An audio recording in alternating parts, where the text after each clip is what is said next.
दोस्तों सोलर सूरज की एनर्जी को इलेक्ट्रिसिटी में कन्वर्ट करने का अभी तक का सबसे अच्छा सोर्स है। धरती पर पड़ने वाले सूरज की पूरी एनर्जी को अगर हम सोलर की मदद से बिजली बनाने में यूज़ करें तो हम बाकी सोर्सेज से जितनी बिजली बनाते हैं उससे 10,000 गुना बिजली हम सिर्फ सोलर की मदद से बना सकते हैं। तो आइए आज की इस वीडियो में 3D एनिमेशन की मदद से हम सोलर के पीछे की साइंस को समझते हैं कि आखिर ये सूरज की रोशनी से बिजली कैसे बनाते हैं।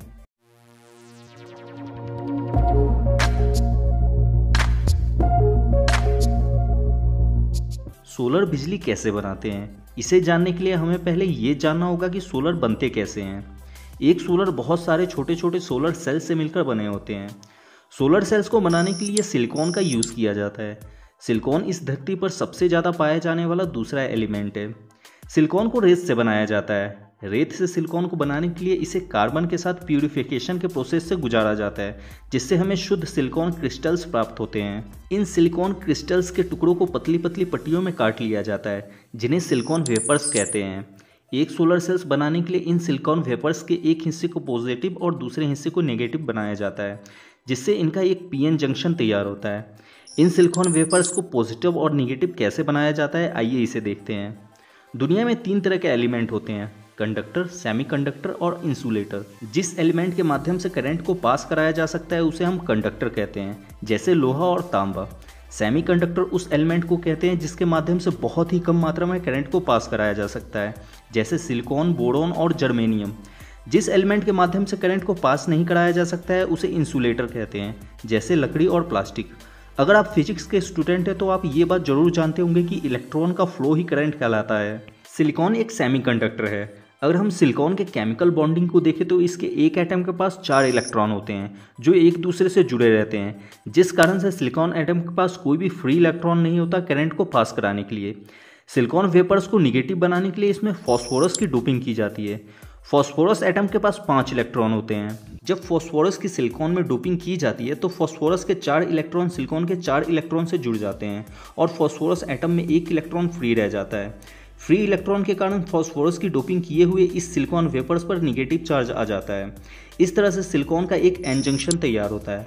पी जंक्शन यानी पॉजिटिव जंक्शन बनाने के लिए सिलिकॉन में बोरॉन की डोपिंग की जाती है। बोरॉन के एटम के पास 3 इलेक्ट्रॉन होते हैं। जब सिलिकॉन में बोरॉन की डोपिंग की जाती है तब सिलिकॉन के 3 इलेक्ट्रॉन बोरॉन के 3 इलेक्ट्रॉन से जुड़ जाते हैं और सिलिकॉन का 1 इलेक्ट्रॉन खाली रह जाता है बॉन्डिंग के लिए, जिसकी वजह से इस सिलिकॉन वेपर्स में 1 इलेक्ट्रॉन के लिए होल बन जाता है, जिस कारण से इस सिलिकॉन वेपर्स पर पॉजिटिव चार्ज आ जाता है। इस तरह से सिलिकॉन का एक पी जंक्शन तैयार होता है। एक सोलर सेल बनाने के लिए अब इन दोनों पी और एन जंक्शन को आपस में जोड़ दिया जाता है। एन जंक्शन को ऊपर और पी जंक्शन को नीचे रखा जाता है। जब पी और एन जंक्शन को एक साथ मिलाया जाता है तब एन टाइप से कुछ इलेक्ट्रॉन निकलकर पी टाइप के होल को भर देते हैं, जिससे इनके बीच में एक डिफ्लेक्शन रीजन बन जाता है जो पी टाइप के इलेक्ट्रॉन को एन टाइप के होल तक नहीं जाने देता। जब इनके बीच कोई लोड जोड़ा जाता है तब इनका सर्किट पूरा हो जाता है और एन टाइप से इलेक्ट्रॉन निकलकर पी टाइप के होल को भर देते हैं। इस तरह के सोलर सेल्स को जब सनलाइट की फोटोन एनर्जी मिलती है तब कुछ बहुत ही इंटरेस्टिंग होता है। सनलाइट इस एन टाइप के सिलिकॉन वेपर्स को क्रॉस करके इस डिफ्लेक्शन रीजन पर पड़ता है, जिससे ये डिफ्लेक्शन रीजन इलेक्ट्रॉन और होल दोनों को जनरेट करने लगता है। अब हम इनके बीच में अगर कोई लोड जोड़ते हैं तब हमें डीसी करंट प्राप्त होता है। इस तरह से एक सोलर सेल बिजली बनाता है। सोलर सेल में एन टाइप के सिलिकॉन वेपर को थोड़ा पतला रखा जाता है और इसमें डोपिंग भी थोड़ी ज़्यादा की जाती है, और पी टाइप के सिलिकॉन वेपर को थोड़ा मोटा रखा जाता है, लेकिन इसमें डोपिंग थोड़ी कम की जाती है।